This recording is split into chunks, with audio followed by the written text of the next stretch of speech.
people are acting on a whole nother level on that. So, yeah, I just see that karma train coming through. Choo-choo. Mood of the day. Really? You gotta give us more credit than that. Some people, buckle up, buttercup. When someone shows you who they are, believe them. Welcome back to Mona's Take. I am your host, Mona Rose, and we're here to talk about everything reality TV. I know I'm a hot mess that just came in from the garden. I may lose power, so I'm trying to get this video uploaded before I do. We're going to be talking about live feeds from last night, July 11th. Right now, I'm waiting on them to do the veto ceremony and the replacement nominee, and then I'm sure we'll have a packed night from discussions after that. So I want to get ready for that. It's been kind of chill. Everybody thinks that they know where they are in the game. Nobody's really talking a whole lot of game other than a couple of people. And so we'll go over that. It's going to be a quick video, I'm sure. Start out with Daniel. He's worried that if he puts up Taylor, that the world is going to perceive him as being racist because he's got 2 black house guests on the block the first week. Everybody's telling him, don't worry about it. It don't have anything to do with racism. It has to do with the person that she is. Yada, yada, yada. Monty, it's like, don't worry about it, dude. I got you. He's like, you know, if I'm a black male and I'm saying vote her out, it's her. It's not you. So he's giving him reassurances that everything's going to be all right, that he's not going to be perceived that way.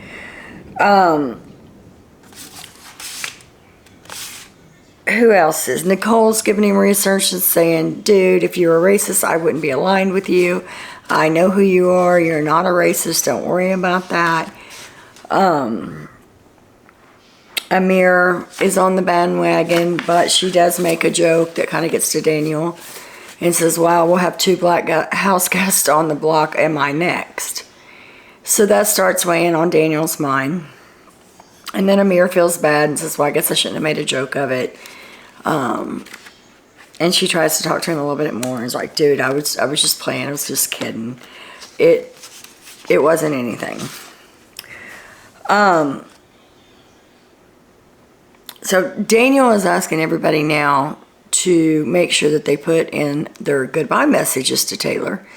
That this has nothing to do with race. It has everything to do with the person she was, and that she lied on Paloma, and that she's trying to start drama, and she doesn't get along with anybody in the house, and everybody in the house wants her gone, blah, blah, blah. So he's asking the house guests, hey, I'm doing this for you. I'm putting her up on the block.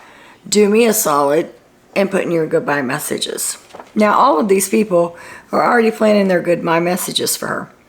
Not one of them has went to her to talk to her to say, hey, what did you mean by this? Hey, what did you mean by that? What happened here? None of those people were doing that.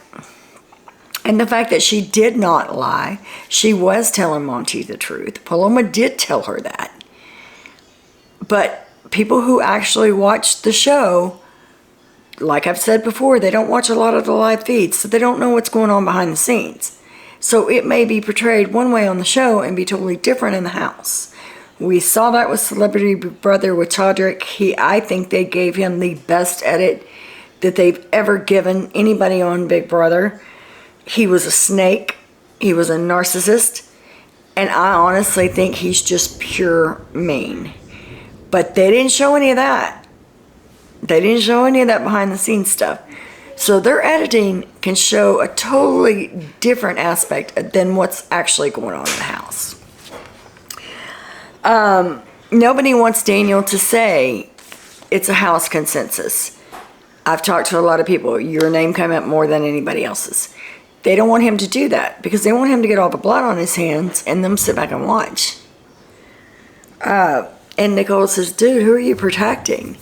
Why are you protecting people that you're not working with? Who cares? When you put her up and you do your speech, let her know that it's a house consensus. But they're all, oh, well, she's going to flip out. She's going to be angry. She's going to be, anybody would.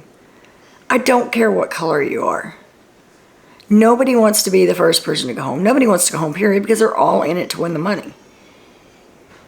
But Paloma's got them all thinking that she's going to act out, she's going to show out, and it's going to be miserable when she finds out that she's on the block. Alright, talk about Alyssa. I put Alyssa and Paloma together because they do have a final two. But the last couple of days, I've seen Alyssa backtracking. Like, she's almost tried to take up for Taylor, saying, well, I don't really think that she meant it this way. I think we may have misjudged her. I think we need to give her more credit. And everybody's shutting Alyssa down. No, she did this. She's evil. She's got to go. Blah, blah, blah. So I can see Alyssa starting to feel bad about some of that. And she hasn't been in the mix with spreading all the lies and stuff. Paloma has. Paloma and Amir have been in the middle of this bandwagon. They're the leaders.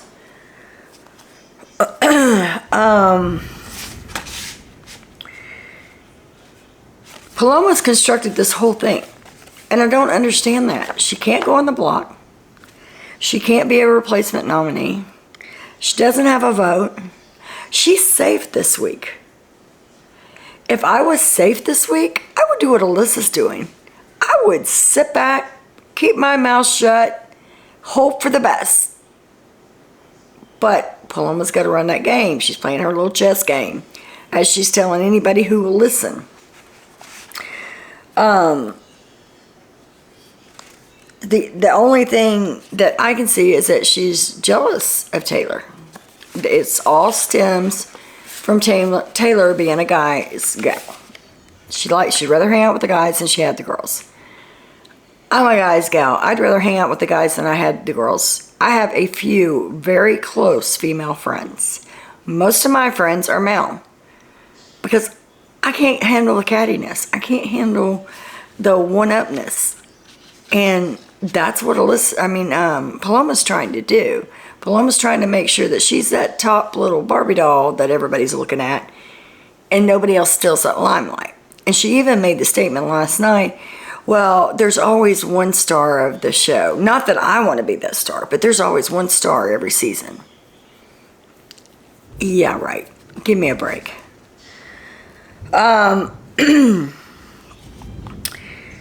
Mamba now knows about the Oasis, which is the guys' alliance, because of Monty. I'll get back to that here in a little bit. But Monty is being played for a fool. 100% total fool. And you always say, well, when they get out, they're going to see and they're going to feel bad about it. That doesn't have anything to do with what's happening right here and now. Taylor's living in this right here and now. She's feeling bad right now. There's things you could do to make her feel better. Maybe sit down and have a conversation with her. But no, that's not happening. Joseph and Indy are having a conversation. And Indy tells Joseph that she's a guy's gal. He's like, that's her secret. Let me tell you a secret about me. I'm a guy's gal. I'm not a girl's gal. And that kind of struck me funny. Now, I don't know. There's two scenarios for this. Either she means it, and she'll be the next target. Or she's going off of Paloma's little scheme to ride the tailcoat of the cookout last year, where they each had their person that they kept close to them. That each of the 6 of them had their person. So that's 12 people working together to get everybody else out, and then they start chopping them off. So Paloma's riding that coattail. That's what she's trying to do, and she's made no mistake about it. My lights just went out, and they may go out again. I'm trying to hurry up and get this done.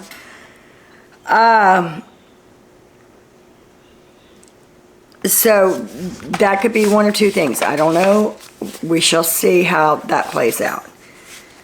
And then, oh my God, the biggest conversation of the night. Paloma has this conversation with Monty in the storage room. And she tells him, she's got this game all figured out. Checkmate. Just you might as well write me a check because I'm winning, big brother. I already got it figured out. And I'm not just going to take that $750,000 and run, because I wouldn't feel good about it, because we all played. But we can't share our money. But what I can do is I can invest in your businesses when I get out of here. And I told Kyle the same thing. Who in their right mind would not have light bulbs going off right now? And he's like, oh yeah, he's eating it up. Yeah, I hear you.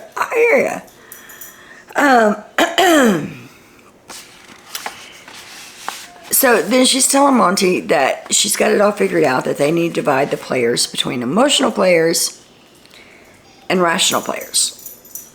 And they say that Turner and Pooch are emotional players. But the Mamba, they're all rational players, and that's why they're together. And she says, and you know how I know that? Because of my intuition.